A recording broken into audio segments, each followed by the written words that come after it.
آج history Times میں مفاد عامہ کے لیے ایک پبلک میسج ہے۔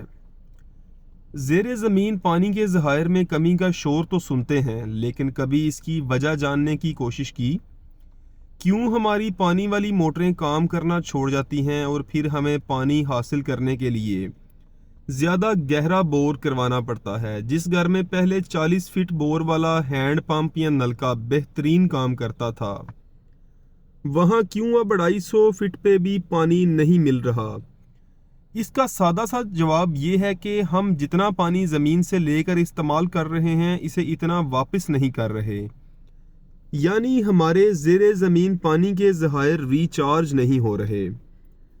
زیر زمین پانی کے ذخائر ریچارج کیسے ہوتے ہیں؟ بارش سے اور ہمارے استعمال شدہ پانی سے۔ اگر ہم وہ پانی زمین کو واپس کریں تو ہزاروں سال تو یہ ذخائر ریچارج ہوتے رہے، اب کیوں نہیں ہو رہے؟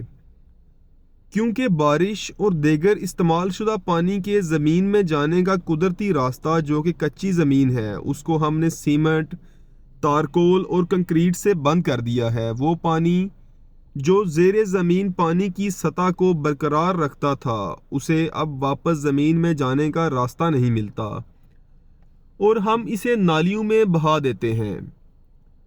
اگر ہم سب اپنے اپنے گھر کا کچھ حصہ باغیچے کے لیے چھوڑ دیں تو نہ صرف یہ کہ باغیچے کی کچی زمین بارش کے پانی کو ہمارے زیر زمین پانی کے لیول کو برقرار رکھنے کے لیے استعمال کرے گی، بلکہ ہمارا باغیچہ ہمیں روز تازہ پھل اور سبزیاں بھی دے گا۔ لہٰذا اس نام نہاد ترقی کے ہول سے باہر آئیں اور حقیقی ترقی اپنائیں۔